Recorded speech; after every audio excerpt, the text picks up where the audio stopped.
ಮಾನ್ಯ ಜಿಲ್ಲಾಧಿಕಾರಿಗಳ ಮೂಲಕ ಚಿತ್ರದುರ್ಗದ ರೇಣುಕಾಸ್ವಾಮಿ ಹತ್ಯೆ ಆರೋಪಿಗಳಿಗೆ ಕಠಿಣ ಶಿಕ್ಷೆ ಆಗುವ ಬಗ್ಗೆ ಚಿತ್ರದುರ್ಗದ ರೇಣುಕಾಸ್ವಾಮಿಯು ಚಿತ್ರದುರ್ಗದ ಐಡಿಪಿ ಲೇಔಟ್ನಲ್ಲಿರುವ ಅಪೋಲೋ ಫಾರ್ಮಸಿ ಅಂಗಡಿಯಲ್ಲಿ ಕೆಲಸ ನಿರ್ವಹಿಸುತ್ತಿದ್ದು ದಿನಾಂಕ 8/6/2024 ಮಧ್ಯಾಹ್ನದಂದು ನಾಪತ್ತೆ ಆಗಿದ್ದು ಈತನ ಮೊಬೈಲ್ ಕೂಡ ಸ್ಥಗಿತಗೊಂಡು ಕಾರ್ಯನಿರ್ವಹಿಸದೇ ಇದ್ದು ದಿನಾಂಕ 10/6/2024 ಸಂಜೆವರೆಗೂ ಸಂಬಂಧಿಕರ ಈತನ ಹುಡುಕಾಟದಲ್ಲಿದ್ದರು. ದಿನಾಂಕ 10/6/2024 ಸಂಜೆ ಸೋಮವಾರದಂದು ಈತನ ದೇಹವು ಕೊಲೆಯಾದ ಸ್ಥಿತಿಯಲ್ಲಿ ಬೆಂಗಳೂರಿನ ಕಾಮಾಕ್ಷಿಪಾಳ್ಯ ಪೊಲೀಸ್ ಠಾಣೆ ವ್ಯಾಪ್ತಿಯಲ್ಲಿ ಈತ ಬಗ್ಗೆ ಮಾಹಿತಿ ದೊರೆತಿರುತ್ತದೆ. ನಂತರ ದಿನಾಂಕ 11/6/2024 ಮಂಗಳವಾರ ಬೆಳಗ್ಗೆ ಈತನ ತಂದೆ ಮತ್ತು ತಾಯಿ ಸಂಬಂಧಿಕರಿಗೆ ಬೆಂಗಳೂರಿಗೆ ತೆರಳಿ ಮೃತದೇಹ ತಮ್ಮ ಮಗನಿಂದ ರೇಣುಕಾಸ್ವಾಮಿ ಎಂದು ಗುರುತಿಸುತ್ತಾರೆ.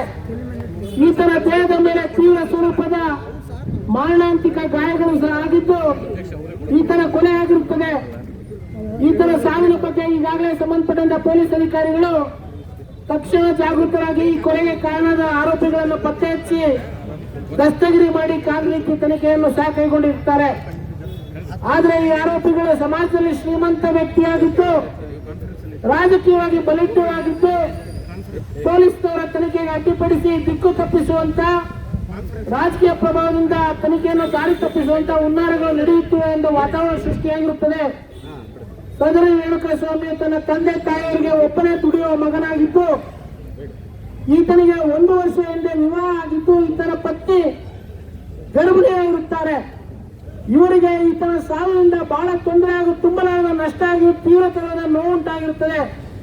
ಈ ಎಲ್ಲ ಕಾರಣಗಳಿಂದ ಈ ದಿನ ಎಲ್ಲ ಸಂಘಟನೆಗಳು ಮತ್ತು ನೂರಾರು ಜನ ಸಾರ್ವಜನಿಕರು ಸೇರಿ ಪ್ರತಿಭಟನೆ ಮೂಲಕ ಬಂದು ಈತನ ಕೊಲೆಯನ್ನು ತೀವ್ರವಾಗಿ ಖಂಡಿಸಿ ಈ ಮೂಲಕ ಘನ ಸರ್ಕಾರಕ್ಕೆ ಕ್ರೂರ ಕೆಲಸದಲ್ಲಿ ಭಾಗಿಯಾದವರ ವಿರುದ್ಧ ಪ್ರಾಮಾಣಿಕವಾಗಿ ಕಾನೂನು ರೀತಿ ತನಿಖೆ ನಡೆಸಿ ಆರೋಪಿಗಳಿಗೆ ಗರಿಷ್ಠ ಪ್ರಮಾಣದ ಶಿಕ್ಷೆ ವಿಧಿಸುವಂತೆ ಕ್ರಮ ಕೈಗೊಳ್ಳಬೇಕೆಂದು ಈ ಮೂಲಕ ಆಗ್ರಹಪಡಿಸುತ್ತಾ ಇದ್ದೇವೆ.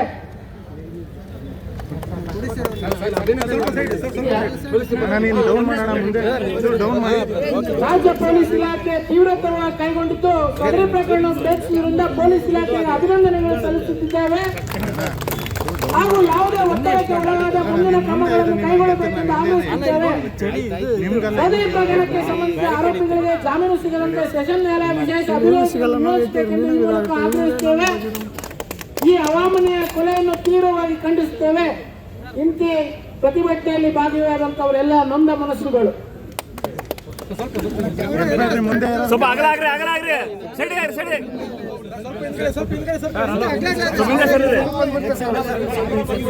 ಸ್ವಲ್ಪ ಹಿಂದೆ ಸರಿ